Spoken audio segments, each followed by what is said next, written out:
was both at Nashville yesterday, and I don't look tired from a long, hot day yesterday. Okay, so I was set up straight and everything. It was hot. I can imagine out there on pit road and all that stuff. It got so hot, I just went to the bus. You know what I mean? Yeah, but I toughed it out about as long as I could, but wound up being a decent race for the fans, and wasn't too bad for the 43. And no, I thought it wound up pretty interesting. It did. The 45 changed a lot of the race because he lost that wheel, and he'd been up front racing for the lead, and all of a sudden he kind of gets eliminated, and the 11, I guess, sort of takes his place because 11 was struggling to begin with, just to keep up. And when they had that caution for the 45 car, there was 3 or 4 cars stayed out, and that put them back in the race. Right, that put them back in the race, and everybody else then was a lap behind, but they got caught up when they stopped. But if you look at it, the first 4 or 5 cars run up front all day long.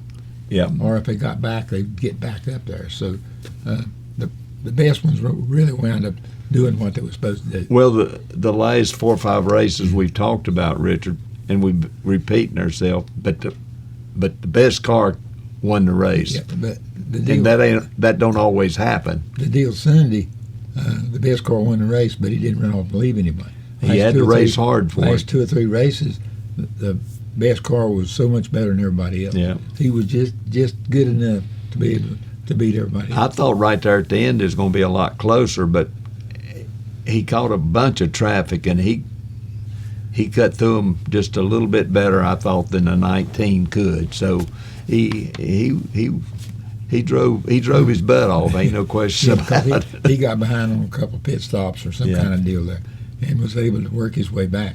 And the 19, he stayed up there all day. Yeah. You know what I mean? And he was just about that much short. Okay. But if he'd have got in front, then it would have been a different race.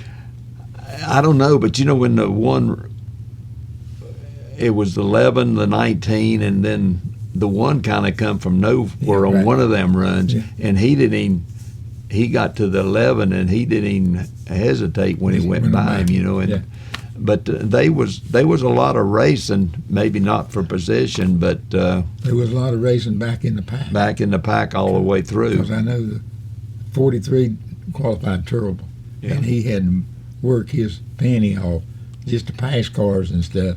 And he went from 23rd or something, still wound up 8th. But there's another car. The 8 car was also, because he got caught on pit road a couple of times. Those were 2 cars that would have been a little bit further up if things hadn't flowed like what it was. But they had to start in the back and pass everybody. But the other if was, and the 4 car got good. Yeah, At one time we was outrunning him, and then come back after, and I don't know what kind of adjustment they could have made to make it that much better than it was, because he went by us and was going on. Then he cut a tire down, so that put him out of the race. He I think he got up to 4th. Yeah, and then he had. And he drove his way up there. It wasn't just he caught them cars and passed them and went on. Yeah, it gets back to about all the races, and it'll be probably the same way in Chicago. The restarts, they're just breathtaking, and then they settle down, and then you got to pick somewhere on the racetrack if you're there to find out who's racing, and then of course television does a pretty good job picking that part out and showing it.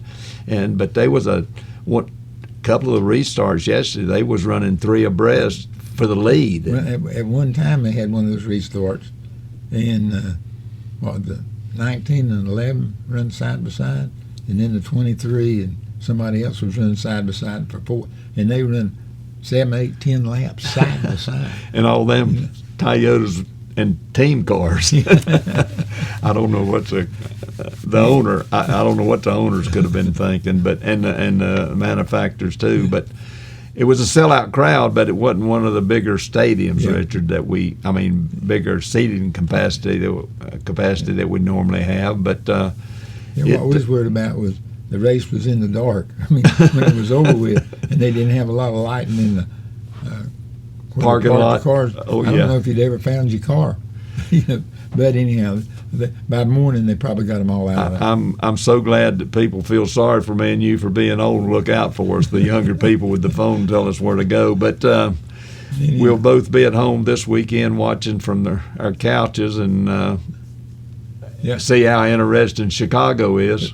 It's going to be interesting whether it's good or bad. So it's going to be something so different that we've never done before. You know. And I don't know where the challenge will be in the race or what it takes to put the race on. It looks to me like the pit crew will be very, very important there. Because I've not seen the tracks. I don't know if there's any passing areas. You know, most all road courses, there's maybe a couple of really good places to pass. And I've never seen this track, so you know, there might not be any. We'll wait and see, and it'll be a challenge to everybody. And after it's all over, we'll talk about it. Then we've got another race coming up. There'll be a winner no matter what. Right? There you go. They always are.